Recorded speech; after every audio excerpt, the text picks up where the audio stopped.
Ang kaharian ng Diyos ay hindi nakasalalay sa salita kundi sa ano?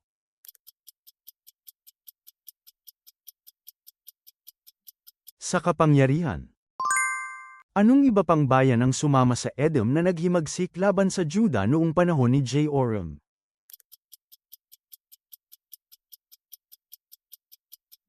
Libna. Ang sinasabing kahinaan ng Diyos ay higit na paano kaysa sa tao.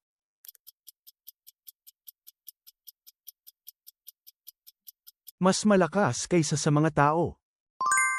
Sino ang pumihil kay Uzias sa pagsusunog ng insenso sa templo?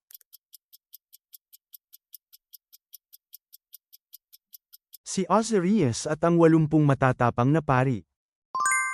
Ano ang naramdaman ni Haman nang hindi yumukod sa kanya si Mordecai?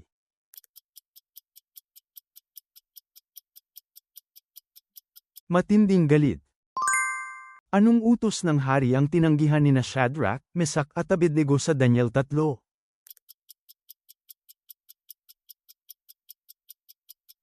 Sumamba sa rebeltong ginto. Ayon sa Exodo, ek.so.do/25:37, ilan ang mga ilawan na dapat gawin para sa tabernakulo?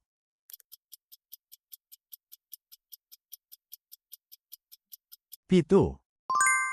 Kahit makapagsalita ng mga wika ng tao at ng mga anghel, kung walang pag-ibig, katulad daw ito ng ano?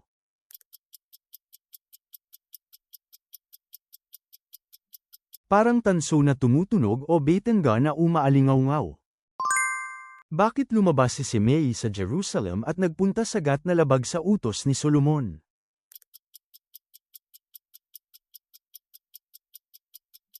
Upang hulihin ang tumakas na mga alipin.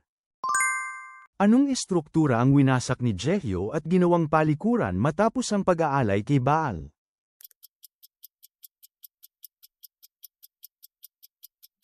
Templo ni Baal. Anong aral ang itinuro ni Jesus tungkol sa panalangin mula sa pangyayari ng puno ng igos?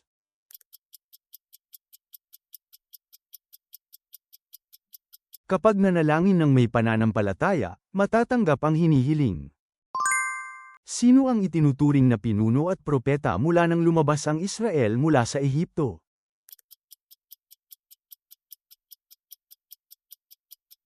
Moises. Saang lungsod pumunta si Rehoboam upang gawing hari ng bayan?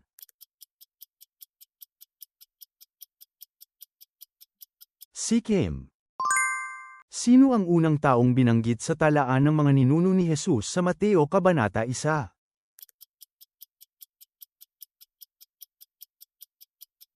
Si Abraham. Ano ang inilagay upang isara ang pasukan ng libingan pagkatapos ilibing si Jesus?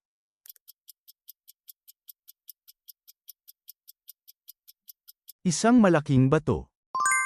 Kanino at saan ipinagkatiwala ni Pablo ang mga pinuno ng iglesia bago siya umalis?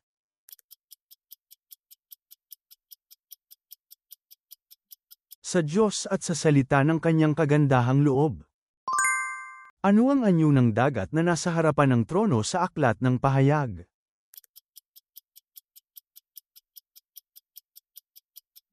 Dagat na parang salamin at kasing linaw ng kristal. Huwag kayong magpadala sa masama, sa pamamagitan ng ano ninyo dapat daigin ang masama.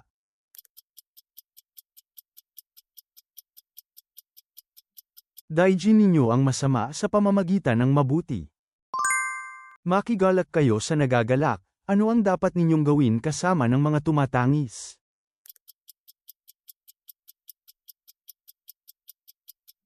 Makitangis din kayo. Kung ang mga nasa ilalim ng kautusan ang mga tagapagmana, ano ang nawawala ng saysay?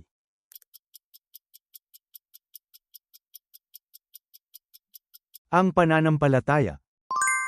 Sino ang namahala sa pamamahagi ng pagkain sa Ehipto sa panahon ng taggutom ayon sa Genesis?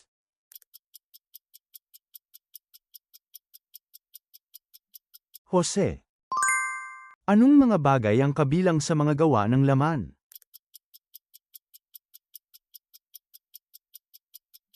Pakikiapid, karumihan, kahalayan. Ano ang matatamo ng mga mapagpakumbaba ayon sa pagpapala?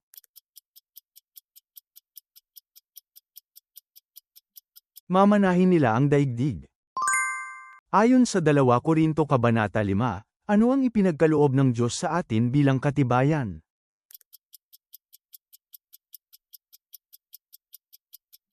Ang Espiritu. Mula sa kanila, ang salita ng Panginoon ay narinig, at ano pa tungkol sa kanilang paglapit sa Diyos ang kumalat sa bawat dako.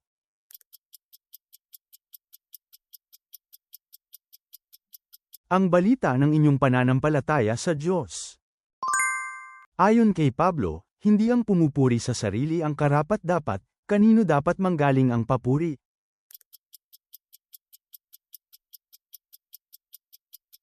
Sa papuring mula sa Panginoon. Saang bundok narinig ni Elias ang tinig ng Diyos sa isang banayad na simoy ng hangin?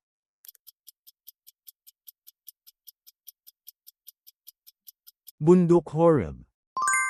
Ano ang itatawag sa mga gumagawa ng daan sa ikapagkakasundo?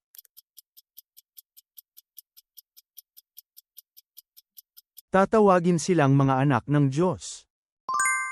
Ano ang babala ni Pablo sa sinumang nag-aakalang siya'y nakatayo ng matibay?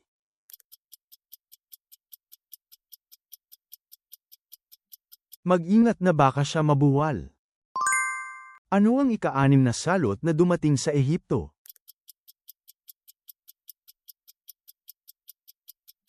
Salot ng mga pigsa. Sa anumang bagay, huwag kayong gumawa dahil sa paghahambog o kapurihan, kundi sa anong uri ng puso dapat ninyong ariing ang iba ay higit na mabuti kaysa sa inyong sarili.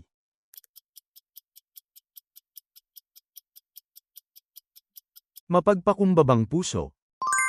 Bakit hindi ikinahihiya ni Pablo ang magandang balita? Sapagkat ito ang kapangyarihan ng Diyos para sa sa bawat sumasampalataya.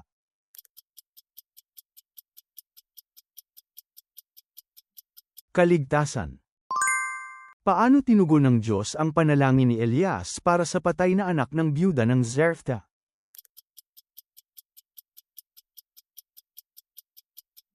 Nagbalik ang kanyang buhay. Paano tayo pinayuhan ni Pablo tungkol sa kagandahang loob ng Diyos?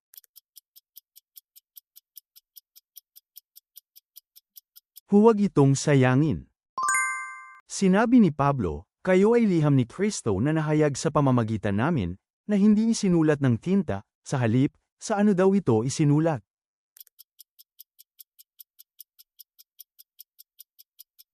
Sa Espiritu ng buhay na Diyos. Anong nilalang ang inilarawan sa Job na bumubuga ng apoy at kinatatakutan ng lahat?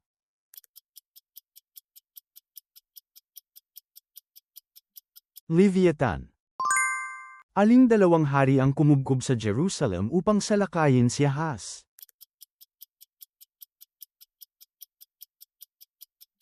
Si Rezin na hari ng Aram at si Peka na hari ng Israel.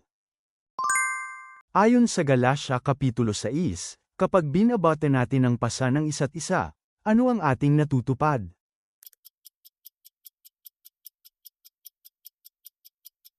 Ang kautusan ni Kristo. Sa Awit Kapitulo 7, mula kanino hinihiling ni David na iligtas siya?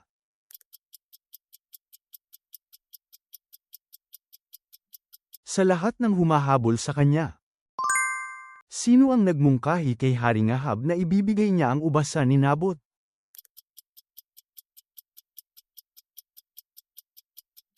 Jezebel. Salamat sa panunood. Ibahagi ang inyong mahahalagang puna at kaalaman sa Biblia sa mga komento.